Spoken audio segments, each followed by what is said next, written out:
Tales of the Razor Edge. Tales of the Razor Edge. The sorcerer who swallowed the alphabet. A hungry sorcerer learned that the universe was made of 52 living letters. He wanted to own the world, so he decided to eat the letters. He hunted the letter A in the mountains. He trapped the letter M in a cave. One by one, he swallowed the glowing, vibrating sounds.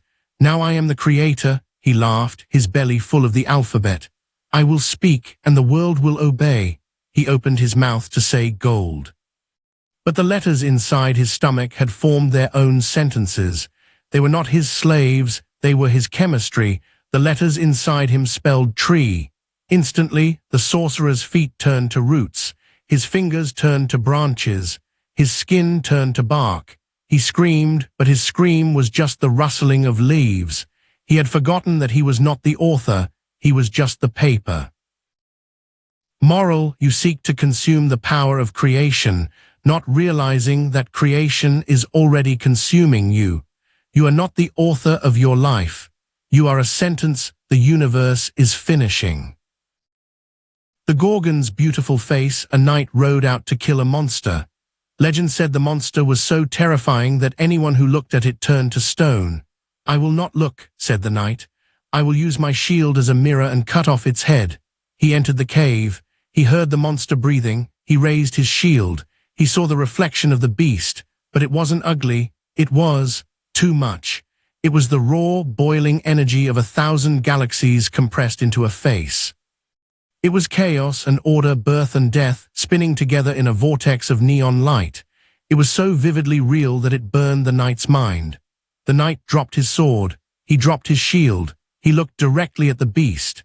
The sheer shock of seeing something that totally existed stopped his heart. His mind, unable to process the magnitude, simply stopped. He stood there, frozen, his eyes wide open. He had turned to stone, not dead rock, but the stillness of a statue witnessing the infinite. Moral: you seek the divine, imagining it is a gentle light. You forget that if you actually saw the absolute, the awe would stop your heart. The stone is the stillness of the mind blown open. The miller and the flood. A miller built a dam to protect his wheel from the wild river. I want a steady flow, he said, not a flood. He controlled the water. He ground his corn. He was safe.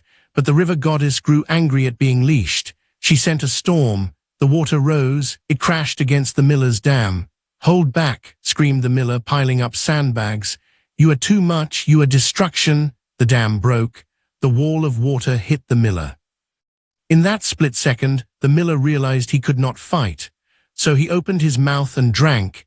He didn't drink the water, he drank the force. He swallowed the violence of the flood. And because he didn't resist, he didn't drown. He became the flood. He swept away his own mill, his own house, and his own name, roaring with laughter as he rushed toward the sea. Moral: you build dams against your own anger and grief, calling them negative. But if you let the dam break and become the water, the destruction of the ego feels like a wild ride home. The watchman of the 3 rooms. A wealthy lord owned a house with 3 strange rooms. In the first room, a war was always fighting, waking. In the second room, ghosts flew through the air, dreaming. In the third room, it was pitch black and silent, deep sleep. The lord hired a watchman. Walk through these rooms, said the lord, but do not get involved. The watchman walked into the first room. He was cut by a sword. He bled. He walked into the second room. He was frightened by a ghost. He trembled. He walked into the third room. He fell asleep in the dark. The Lord fired him. You forgot who you are, said the Lord. How can I walk through fire and not burn? Cried the watchman. Do not enter the rooms, whispered the Lord. Stay in the hallway. The hallway touches all 3 doors, but it is not in the war, not in the dream, and not in the dark. Watch the doors open and close, but never cross the threshold. Moral: you think you fall asleep and wake up. But the witness is the hallway that never changes, watching the states of mind open and close like doors.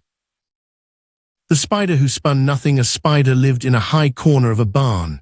She was a master architect. She needed 3 points of contact to build a web, a rafter, a wall, and a floor. One day the wind blew her out the window. She was falling through the blue sky. I must build a web, she panicked. I need to catch myself. She shot a thread up. It hit nothing but air. She shot a thread down. It hit nothing but air. She shot a thread sideways. Nothing. I am lost, she cried. I have no anchor. I have no geometry. She curled into a ball waiting to die, but she didn't hit the ground. She kept falling and falling. The wind held her. Slowly, the spider uncurled. She realized that because she wasn't attached to anything, she could move anywhere. She began to weave a web on the wind itself, riding the currents, a traveler of the void. Moral: you are terrified of losing your grounding, your logic, your role, your beliefs. But it is only when you have no anchor points left that you can learn to walk on the sky. XVII